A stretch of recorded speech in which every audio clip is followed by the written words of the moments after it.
격리된다는 게 대단히 고통스러운 겁니다. 14일간 아무것도 안 하고 집에서 자가 격리한다. 대단한 용기입니다. 어쩔 수 없이 그렇게 하겠지만 참 그렇습니다. 그러면서 수요일 예배 때 우리가 본문을 가지고 묵상을 했었는데 이 고난 주간을 앞두고 이 말씀의 여운이 쉽게 가라앉지를 않습니다. 그래서 안 되겠다. 이 말씀을 가지고 내가 다시 한번 묵상을 해봐야 되겠다. 해서 95편을 가지고 오늘 주일 낮 예배 때 여러분과 나눌 수 있게 됐습니다. 영화를 좋아하시는지 모르겠습니다. 제가 좋아하는 영화는 이제 몇 번 이렇게 보는데 쇼생크 탈출이라는 영화를 혹시 보셨는지 모르겠습니다. 은행 간부였던 앤디 듀프레인이라는 사람이 자기의 가정사로 인해서 원하지 않는 감옥에 갇히게 됩니다. 이제 감옥에 갇혔는데 거기서 악질 교도소장 불법 자금을 관리하는 일을 맡게 됐고 그러는 중에 진짜 살인범을 찾아요. 자기 아내를 죽이고 정부를 죽인 사람을. 그런데 이 교도소장이 그 사람을 죽여버리죠. 그래서 결국 앤디는 패닉 상태가 됩니다. 이거 더 살아야 되나 말아야 되나. 그러면서 그는 감옥 생활을 19년 동안 살게 되는데 결국은 어떻게 합니까? 자살로 끝나지 않고 탈출합니다. 그에게 절친한 사람이 있다면 레드라는 사람인데 늘 어떻게 이런저런 얘기를 그와 나눕니다. 그런데 그 영화에서 가장 정점은 어디에 있냐면 그 사람 마음속에 음악이 있었다는 게 음악.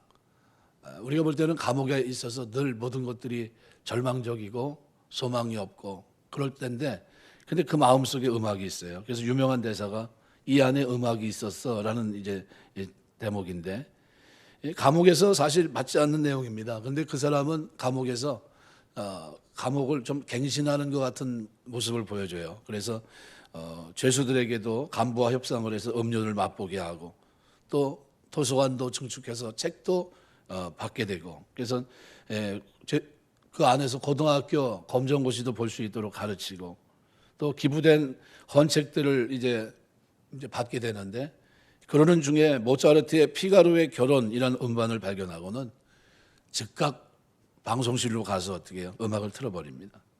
여기서 영화의 명장면이 나오는데 딱딱한 명령만 흘러나오던 스피커에서 오페라 음악이 탁 터져 나와요. 그러니까 죄수들이 스피커를 바라보면서 멍하니 듣습니다. 마치 어때요? 감옥에서 무슨 천국을 맛본 것 같은 황홀경에 빠져요.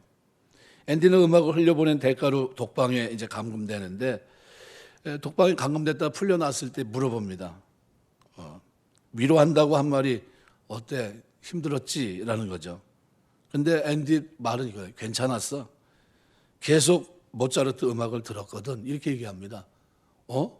그러면 카세트라도 숨겨 가지고 들어갔나? 카세트를 갖고 들어가서 들었냐 이거죠. 근데 앤디는 자신의 머리와 가슴을 가리키면서 이렇게 말합니다. 이 안에 음악이 있었어. 내 안에 음악이 있었다는 겁니다. 감옥 안에서. 가슴에 모차르트 음악이 있었기 때문에 독방을 견딘 것입니다. 그래서 그의 마음속에 희망, 소망이 있었다는 거예요. 감옥에서. 근데 그 감옥에는 여러 종류의 사람들이 있는데 그 특징적으로 두 사람이 등장합니다. 하나는 브룩스라는 사람이에요. 10대 감옥에 들어와서 50년간 감옥 생활을 보내다 60에 출소하게 된 거예요. 어떻게 보면 감옥이 더 일상에 더 가깝습니다. 그랬던 그가 이제 가서 어떻게 해요? 이제 슈퍼에서 이제 일을 하죠. 도와주고 거두는 일을 하는데 그런데 어떻게 견디지 못합니다. 맞지 않으니까. 그래서 그가 이제 어느 호텔 방에 들어가서 천정벽에다 브룩스가 여기 있었다 이렇게 써놓고 어떻게 해요? 목을 매 자살합니다. 그런데 영화에서 또 하나 인물인 레드, 이 주인공하고 늘 가까이 지냈던 이 사람도 또 운명처럼 바로 그 방에 들어가게 돼요. 그래서 그도 똑같이 뭐라고 씁니까? 레드도 여기 있었다. 그런데 한 사람은 죽었는데 한 사람은 자살하지 않아요. 왜 자살하지 않냐면 바로 이 레드 옆에 친구 앤디가 계속해서 그 사람에게 소망을 불어넣습니다. 그렇게 살면 안 돼. 죽으면 안 돼. 그건 무의미한 아무 의미가 없어. 죽지 마. 나하고 같이 살자. 내가 이런 꿈이 있어. 그때 글로 나오거든. 글로 와. 글로 와. 그러면서 자기는 어떻게 해요? 탈출합니다. 탈출해서 결국은 어떻게 해요? 자기가 원했던 곳에 가요. 그러면서 이 레드가 이제 앤디가 보낸 편지를 따라서 결국은 찾아가요. 떡갈나무 아래 돌 무더기를 치워버리니까 거기에 뭐가 나요? 조그마한 함 같은데 거기 이제 편지가 나옵니다. 그때 그 레드 편지가 이겁니다. 레드가 이 편지를 읽게 되는데 이런 내용입니다. 이 편지를 읽고 있다면 밖으로 나온 거겠죠. 여기까지 왔다면 아마 좀 더 멀리 올 수도 있을 겁니다. 그 마을 이름 기억하시죠? 내 사업을 도와줄 좋은 친구가 필요합니다. 체스판을 준비하고 당신을 기다리고 있을게요. 기억해요, 레드. 희망은 좋은 겁니다. 어쩌면 모든 것 중에 가장 소중한 것이죠. 좋은 것은 절대 사라지지 않죠. 이 편지가 당신을 발견하기를 기원하고 건강하기를 희망합니다. 당신의 친구 앤디. 결국 어떻게 됐을까요? 영화에서 보면 찾아갑니다. 그래서 배를 어떻게 수리하고 있는 중에 달려와서 막 껴안고 막 이렇게 얼싸안는 그 장면이 나옵니다. 아주 희망이 가득한 내용이에요. 이 얼마나 힘들었습니까? 대단히 힘들었죠. 브룩스도 감옥에서 오랜 동안 살았고 레드도 감옥 생활을 오래 했어요. 그런데 한 사람은 살고 한 사람은 죽어요. 근데 한 사람의 삶에는 뭐가 있어요? 소망이 전염됩니다. 소망. 희망이라는 것이 전염이 돼요. 근데 한 사람은 소망을 갖지 못했어요. 고난이 심하면 사람들이 희망, 소망을 잃어버리는 경우가 참 많습니다. 요한복음 5장에 보시면은 6절에 우리가 베데스다 연못에서 38년 된 병자를 예수님이 만나는 장면이 나오는데 38년 동안 똑같은 병으로 만일 있다고 한다면 어떻겠습니까? 소망을 다 잃어버릴 겁니다. 그런데 그때 예수님이 처음 만나서 한 첫 일성이 뭡니까? 내가 낫고자 하느냐라는 질문이에요. 굉장히 어처구니 없는 질문입니다. 왜요?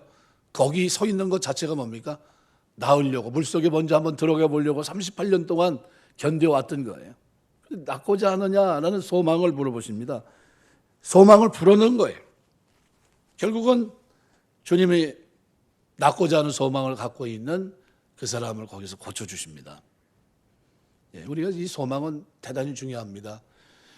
입시학원 강사이고 야학교사로 일했던 한 청년이 있었는데 기름때 찌든 작업복을 입고 괴물 같은 기계 아래 누워서 잠을 자고 산동네 판잣집을 돌아다니며 싸구려 양말도 팔고 리아카 사과를 싣고 팔기도 했던 아주 가난한 살림입니다. 밤을 새워가며 그림을 그리며 화가의 꿈을 꿨지만 그가 그린 그림을 가지고 나가서 팔려고 해도 팔리지가 않아요. 아무도 그의 그림을 사지 않습니다. 그림은 자신의 존재이자 자존감이기 때문에 고개를 들 수가 없었습니다.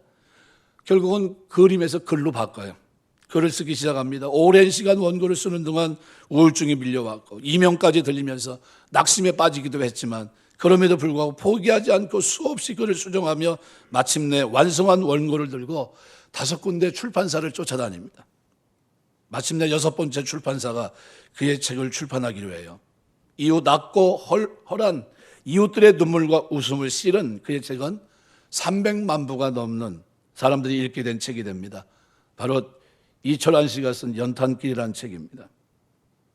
모든 시련 속에서 그를 일어나게 한 것은 마음속의 소망 때문이에요. 희망. 그것을 가지고 있었어요. 그래서 그는 이렇게 얘기합니다. 기름때 찌든 작업복을 입고 있을 때 나는 프란츠 카프카를 읽고 있었다. 오기원 교수가 쓴 시예요. 그 내용이 의미하고 있었다는 겁니다. 아무도 사가지 않는 그림 옆에 서서 고개를 들 수 없을 때 나는 알베르 까메를 읽고 있었고 토스토예프스키 또 헤르만 헤세가 있어 나는 절망하지 않았다. 아주 긍정적이었어요. 그리고 마지막에 하나님이 계셨기 때문에 나는 절망하지 않았다. 이게 그 사람이에요. 그리고 연탄길이라는 책을 써낸 거예요. 그리고 인생이 거기서부터 어떻게 해요? 반전, 역전의 드라마를 들이면서 살아갑니다. 오늘 이 영화의 이 주인공은 내 마음속에 뭐가 있어요? 모차르트 음악이 있었어. 이겁니다. 어디 있었는데요? 감옥에 있었는데 그는 소망이 있고 내 가슴과 머리에 그 모차르트 음악이 흐르고 있었다는 겁니다. 감옥에 있었는데 레코드가 돌질 않았는데도 그 마음속엔 그것이 있었다는 거예요. 하나님이 주신 소망이 있는 사람은 감옥에서도 어떻게 해요? 자유합니다. 앤디의 말처럼 마음에 하나님의 말씀이 있는 사람, 하나님을 신뢰하는 사람은 소망 가운데 살 수 있습니다. 그래서 저는 오늘 이 본문 말씀을 가지고 묵상하려고 합니다. 왜냐하면 이 말씀이 다윗에 의해서 쓰여진 시인데 근데 굉장히 의미가 있는 시입니다. 시편 95편과 95편서부터 100편까지는 신정시예요. 신정시. 그런데 이제 하나님을 찬양하는 시인데 그 찬양하는 첫 번째 시가 95편이에요. 근데 95편의 첫머리에 오늘 본문은 뭐라고 표현하면 오라 우리가 여호와께 노래하며 우리의 구원의 반석을 향해 즐거이 외치자. 하나님을 뭐로 표현합니까? 구원의 반석으로 표현해요. 이게 굉장히 중요합니다.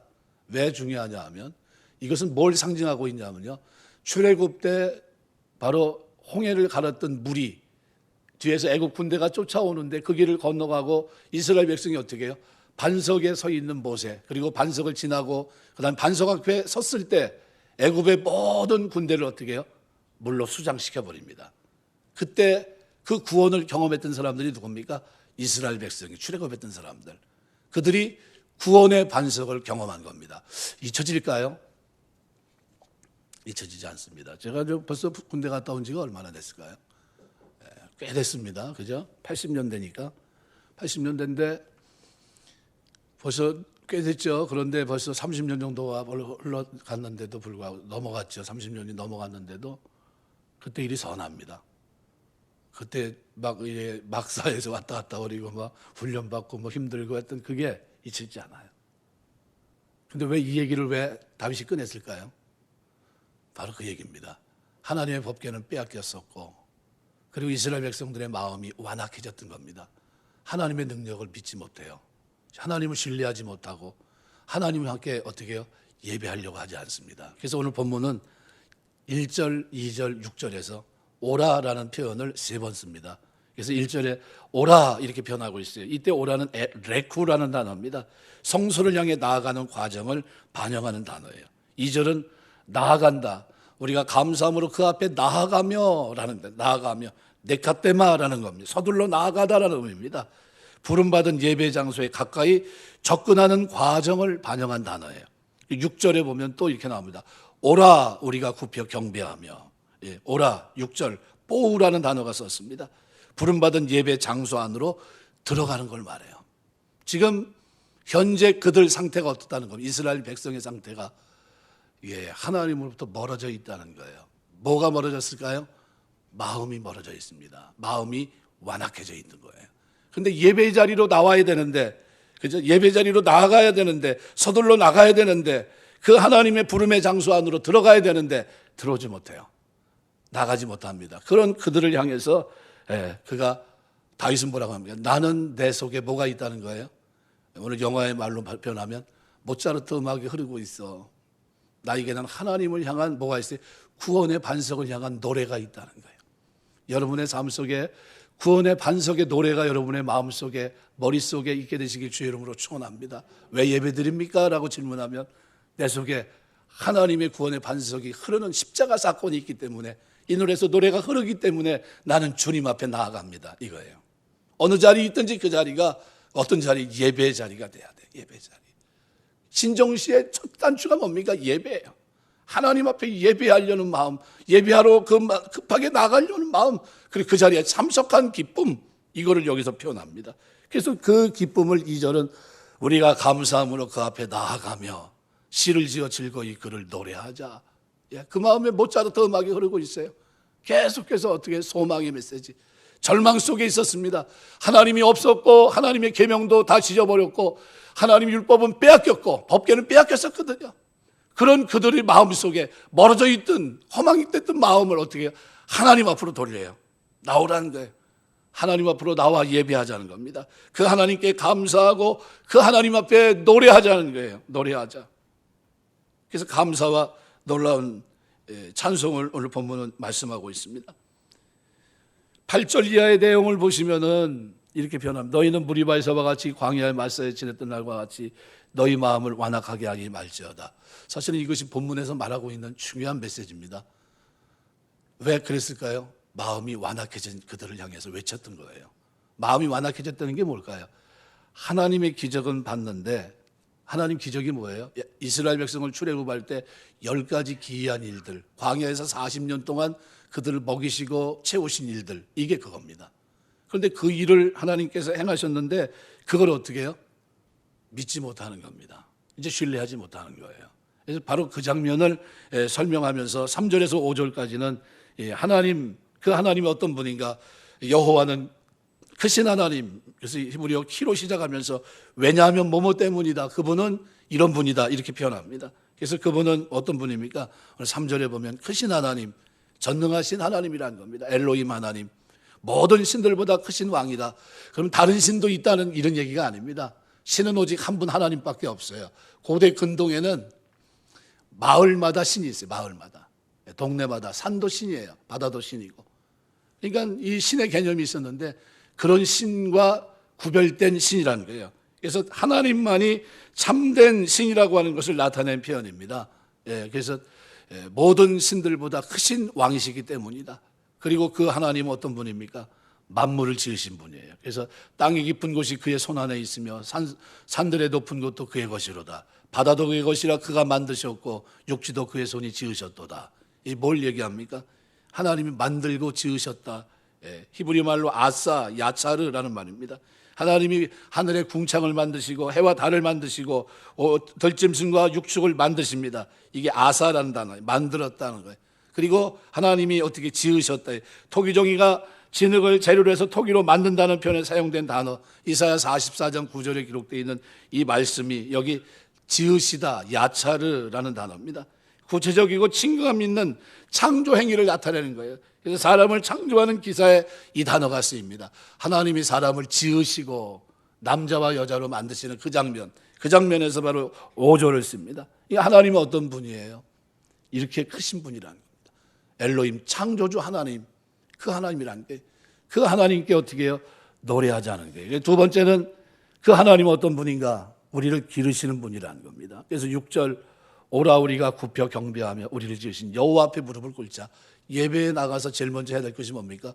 하나님 앞에 무릎 꿇는 거예요. 바라크라는 것은 무릎을 꿇는 거, 최상의 존재 앞에 무릎 꿇는 걸 말하는데 여기 쓰임받은 굽혀 경배하며, 우리가 경배하며라는 말은 히브리 말로 샤하라는 말입니다. 이거는 죄규형으로 쓰였기 때문에 엎드리다 기도로 하나님께 경배하다. 창세기 22장 5절 보면 아브라함이 이삭을 데리고 가서 종과 함께 갑니다.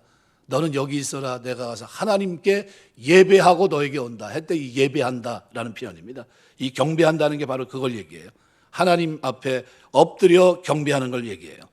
또 굽혀라는 건 카라으라는 단어는 무릎을 꿇다, 머리를 숙이다, 절하다, 구부리다라는 단어예요.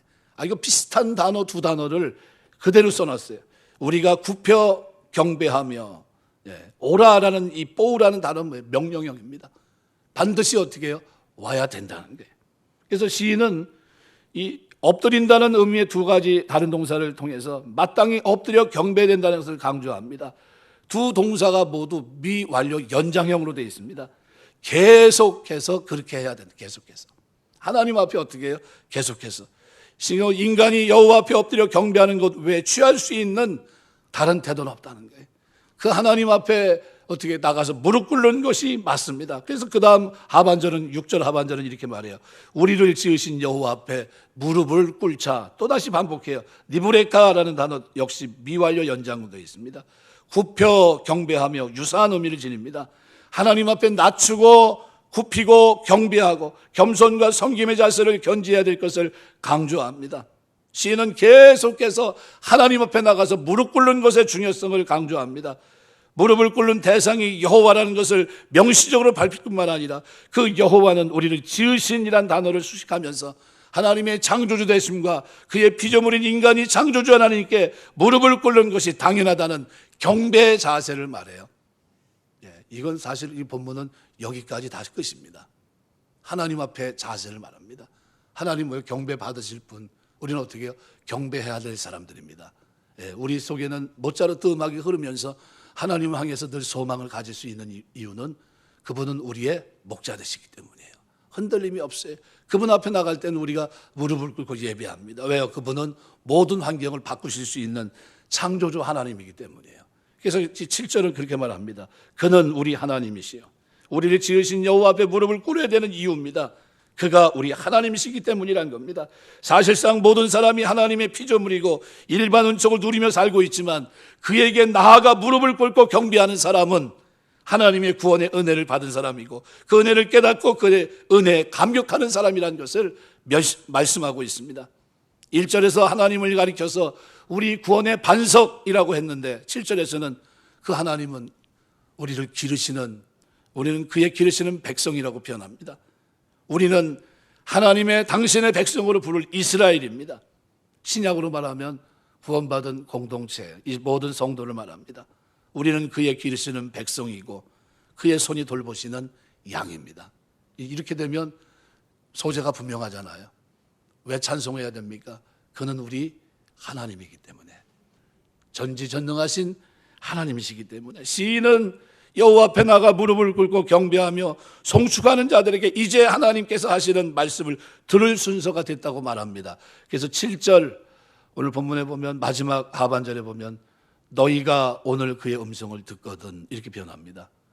근데 이 이후에 기록된 11절까지 기록을 신약성경 히브리서 3장에 그대로 기록하고 있습니다. 왜 그랬을까요? 히브리 기자가 바로 여기에 기록된 이 내용을 그대로 반영합니다. 여기 기록되는 게 뭡니까? 너희는 무리바에서와 같이 광야의 마스에서 지낸 날과 같이 너희 마음을 완악하게 하지 말지어다. 그때 너희 조상들이 내가 행한 일을 보고서도 나를 시험하고 조사하였도다. 내가 40년 동안 그 세대로 말미암아 근심하여 이르기를 그들은 마음이 미혹된 백성이라 내 길을 알지 못한다 하였도다. 그러므로 내가 너의 맹세하기를 그들은 내 안식에 들어오지 못하리라 하였도다. 한번 히브리서 3장 보시면 7절부터 이렇게 말합니다. 그러므로 성령이 이르신 바와 같이 오늘 너희가 그 음성을 듣거든. 거기서도 시작입니다. 광야에서 시험하던 날에 거역하는 것 같이 너희 마음을 완고하게 하지 말라. 거기서 너희 열조가 나를 시험하고 중험하며 40년 동안 나의 행사를 보았느니라. 그러므로 내가 이 세대에게 노하여 이르기를 그들이 항상 마음이 미혹되어 내 길을 알지 못한도다 하였고 내가 노하여 맹세한 바와 같이 그들은 내 안식에 들어오지 못하리라 하였느니라. 여기까지가 구약의 내용을 그대로 기록한 겁니다. 그리고 12절서부터는 설명입니다. 형제들아 너희는 삼가 혹 너희 중에 누가 믿지 아니하는 악한 마음을 품고 살아계신 하나님께서 떨어질까 조심할 것이요 오직 오늘이라 일컫는 동안에 매일 피차 권면하여 너희 중에 누구든지 죄의 유혹으로 완고하게 되지 않도록 해라. 마음에 완고한 걸 말합니다. 우리가 시작할 때 확신한 것을 끝까지 견고히 잡고 있으면 그리스도와 함께 참여한 자가 되리라. 성경이 이랬을 때 오늘 너희가 그 음성을 듣거든 격노하게 하시던 것 같이 너희 마음을 완고하게 하지 말라 하였으니 듣고 격노하게 하게 하던 자가 누구냐? 모세를 따라 애굽에서 나온 모든 사람이 아니냐? 또 하나님이 40년 동안 누구에게 노하셨느냐? 그들이 시체가 광야에 엎드러진 범죄한 자들에게 아니냐? 또 하나님이 누구에게 맹세하사 그의 안식에 들어오지 못하리라 하였느냐? 곧 순종하지 아니하던 자들에게 아니냐? 이러보건대 그들이 믿지 아니함으로 능히 들어가지 못한 것이라. 여기 8절에 기록한 대로 마음이 완악한 것을 뭐로 표현합니까? 믿지 않으냐는 것으로. 뭐를 믿지 않은 겁니까? 하나님의 능력을 믿지 않은 것으로 표현합니다. 그들을 어떻게 해요? 절대로 받아주지 않겠다. 이런 의미입니다. 그래서 이 성경을 해석하면서 히브리 기자나 다른 성경 주석에서 대부분 뭐라고 얘기하냐면 하나님이 우리를 구원했다고 한다면 이렇게 완악한 마음을 버리게 된다. 이런 류의 주석을 해놓고 있습니다. 구원받았다면 마음을 어떻게 해요? 완악하게 하지 말아야 된다는 겁니다. 그런데 여기 완악하게 하지 말아야 된다. 이 원형이 카슈아라는 겁니다. 타크슈 돼 있는데 이 카슈아라는 말은 마음을 완악하게 하는 것을 의미합니다. 그러니까 여호와 하나님의 기적과 역사하심을 두 눈으로 직접 보면서도 하나님의 뜻을 거역하는 것을 강조할 때 썼던 단어가 바로 이 카슈아라는 단어예요. 이게 언제 쓰였냐면 출애굽기 7장 3절, 출애굽기 13장 15절에 보시면 바로의 완악함을 지적할 때 이 단어가 쓰입니다. 바로가 하나님 10가지 기적 같은 일들, 기이한 일들을 하나님께서 모세를 통해 행할 때 그가 어떻게 해요? 마음을 완악하게 했어요. 완악하게. 그 마음을 완악하게 한 것도 하나님이고 그 마음이 간담이 설게 높게 한 것도 하나님이에요. 우리가 신앙생활하면서 여러분 마음이 부드러워진 것이 하나님의 은혜인 줄 믿습니다. 마음이 완악해지면 곤란해요. 뭘 하지 못합니까? 하나님의 뜻을 저버리고 믿지 못해요. 말지어다, 이 히브리어 알이라는 미완료 동사가 결합해서 지속적인 금지입니다. 그러니까 어떻게 본문의 뜻은 무슨 말이냐면 항상 깨어있어 마음이 완악해지는 것을 지속적으로 막으라는 거예요. 우리가 살아가는 동안 그저 모차르트 음악이 흐르게 하셔야 돼요. 모차르트 음악이 쉽게 말하면 내 마음속에 하나님의 능력이 믿어지는 마음이 흐르게 해야 된다는 겁니다. 이 믿어지는 마음이 완악했다는 게 뭐예요? 믿어지지 않는다는 거예요. 난 교회 나가긴 나가는데 부활은 못 믿겠어. 예수님이 재림하는 것도 못 믿겠어. 이 마음은 뭡니까? 완악한 거예요. 완악한 거. 빨리 깨어져야 돼요. 기도하셔야 됩니다. 하나님, 완악한 마음이 깨어지게 하옵소서. 하나님의 능력을 믿지 못하는 이 마음이 부드러운 마음으로 받아들일 수 있는 믿음의 마음으로 바뀔 수 있도록 도와주옵소서. 기도하셔야 돼요. 계속적인 근신과 경계, 자기 성찰에 의해서만 이것이 가능한 거예요. 너희 마음을 완악하게 말지어다. 완악하게 말지어다. 이 마음이 그만큼 중요합니다. 그래서 그때 조상들이 어떻게 했어요? 왜 어떻게 완악했는지를 보여줍니다. 9절에. 그때 무리와 마사에 물이 없다고 불평했던 때를 말합니다. 너희 조상들이 내가 행한 일을 보고서도 나를 시험하고 조사하였도다. 그때 하나님의 능력으로 그렇게 했는데도 어떻게 해요? 시험하고 조사했다. 결국 어떻게 해요? 조사한다는 것은 검사했다는 겁니다. 하나님을 피조물이 창조주 하나님을 검사합니다. 어처구니 없는 일입니다. 여호와의 백성이 자신들을 사랑으로 선택한 여호와를 검사한다는 게, 그들은 이미 여호와의 되심을 수없이 체험했습니다. 그런데 이스라엘 백성은 여호와 되심을 인간의 방식으로 조사해 보려고 했어요. 이러한 태도는 하나님의 거룩하심을 모독한 것이고 하나님을 멸시하는 가증하고 패역한 죄악이었습니다. 내가 행한 일을 보고서도, 하나님의 행한 일, 볼이란 단어입니다. 적극적인 노력을 수반한 행동을 가리키는 단어예요. 내가 행한 일을 보고서도 그렇게 했다는 게, 보고서도. 광야 40년 동안 이스라엘 백성에게 베푸신 기적 같은 은총을 말합니다. 하나님은 이스라엘 열조들이 이러한 기적들을 눈으로 직접 목격했으면서도 하나님을 시험하고 배척했다는 어처구니 없는 패역함, 마음의 완악함을 지적한 거예요. 10절은 그럼 그때 하나님 어떻게 하셨을까요? 내가 40년을 그 세대로 인하여 근심하여 그랬습니다. 출애굽 이후 광야 40년 동안, 이 기간 동안 하나님은 이스라엘 열조에게 은총을 베푸십니다. 이스라엘의 불순종으로 하나님의 마음은 슬픔과 혐오로 괴로움을 당합니다. 내가 근심하여 라는 원형은 쿠투라는 단어인데 구약에서 7번 쓰인 단어입니다. 바람직하지 못한 행위, 가증스러운 장면을 보면서 가슴을 치며 몹시 슬퍼한다는 의미로 주로 쓰입니다. 시편 139편 21절 같은. 하나님은 그들을 보면서 심령이 끊어지는 것 같은 혐오와 슬픔의 감정을 가지셨다는 겁니다. 뭐 때문에요? 마음이 완악해진 그걸 보면서 40년 동안 근심했다는 겁니다. 미완료형으로 되어 있습니다. 하나님이 그러한 혐오와 슬픔을 40년간이나 반복되고 계속됐다는 거예요. 누구 때문에요? 여호수아 갈렙 외에 40만 명은 어때요? 마음이 하나님에게서 멀어졌어요. 그래서 그들은 마음이 미혹된 백성이라, 레바브라는 마음이란 말은 지정의가 포함된 걸 말합니다. 마음이 미혹됐다는 것은 바른 분별력을 가지지 못했고 도덕적으로 삐뚤어져 있고 행동과 습성조차도 잘못된 방향으로 치우쳐 있었다는 겁니다.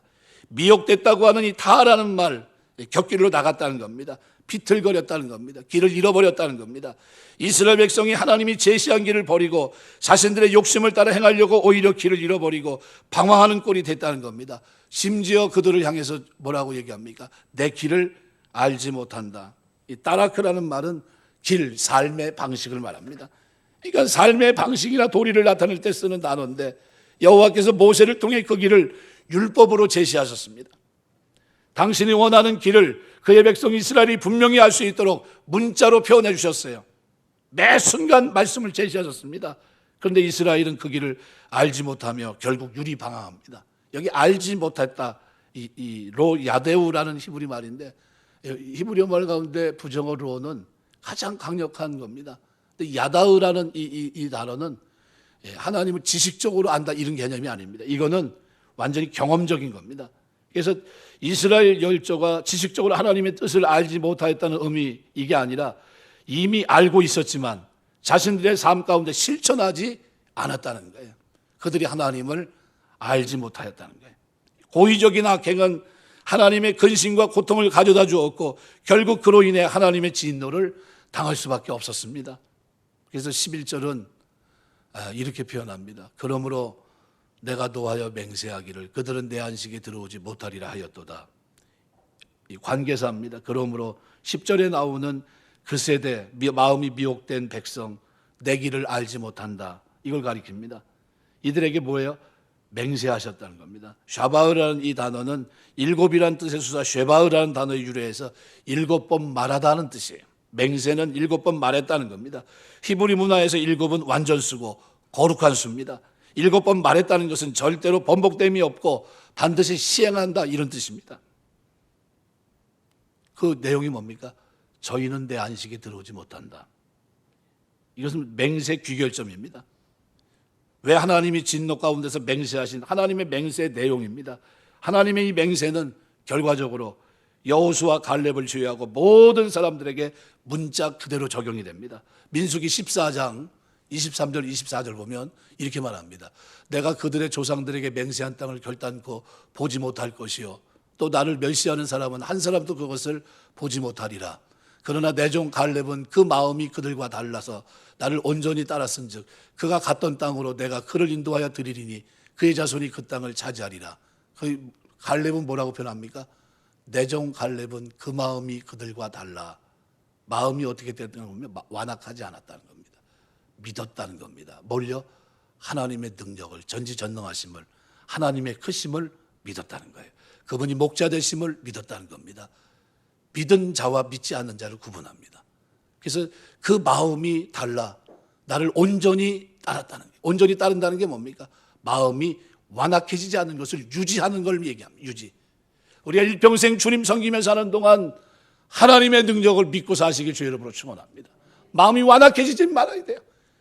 이건 하나님이 할 수 없을 거야 라는 생각은 완악한 마음이에요. 하나님 할 수 없는 것이 뭐가 있습니까? 하나님이 하시면 돼요. 하나님이.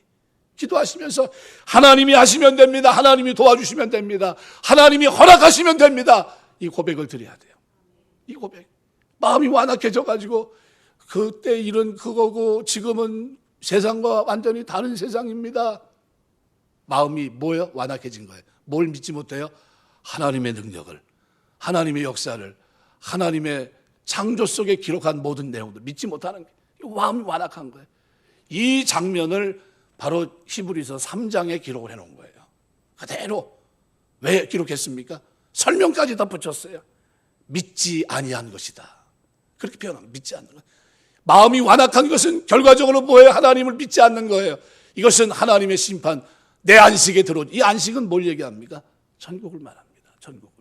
그럼 우리가 이 땅에 살면서 우리가 초점을 맞추고 살아야 되는데 어디에 초점을 맞춰야 됩니까? 내 마음이 완악해지지 않도록 해야 돼요. 집에 있든 가정에 있든 어떤 일을 하든 하나님을 신뢰하면서 그분의 선함을 믿고 살아야 돼요. 그분은 나의 하나님, 나는 그의 백성이에요. 나는 그가 기르시는 양이에요. 이 믿음을 가지고 우리 마음이 부드러워져야 돼요. 하나님, 나는 하나님 말씀하옵소서. 제가 종이 듣겠습니다. 순종하겠습니다. 그래서 시편 95편은 주제를 성경 주석학자 이렇게 썼어요. 여호와께 순종하라 이렇게 돼 있어요. 여기 순종이라는 단어가 하나도 없는데 이 무슨 얘기일까요? 바로 다윗이 그 얘기를 하고 있는 겁니다. 여호와께 순종하라. 여호와께 순종하라. 마음을 완악하게 하지 말고 그 하나님을 믿고 그 하나님을 신뢰하며 살아가라는 겁니다. 그 메시지를 95편에 담고 있어요. 하나님 법궤를 잃어버렸다고 하나님이 없어진 것이 아니라는 게 하나님은 여전히 계시고 여전히 역사하시고 그 창조주의 놀라운 능력으로 지금도 살아계시 역사하신 하나님이다. 그걸 얘기합니다. 말씀을 맺겠습니다. 이 시대를 살면서 많은 사람들이 마음이 완악해요.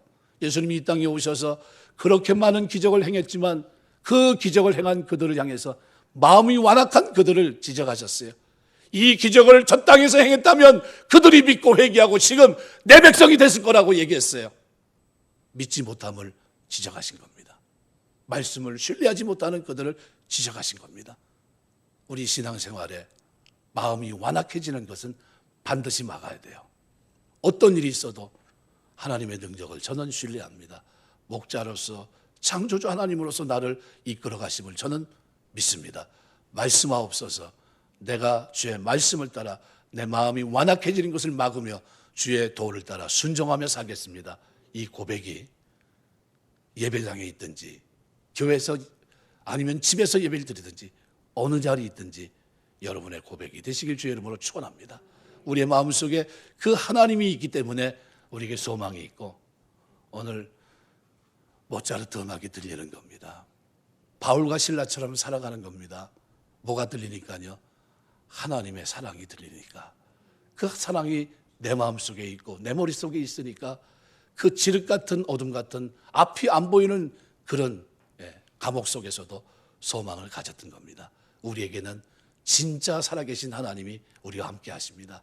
그 하나님이 함께함으로 여러분의 마음과 귀에 하나님의 음성이 들리게 되시길 주의 이름으로 축원합니다. 기도하겠습니다.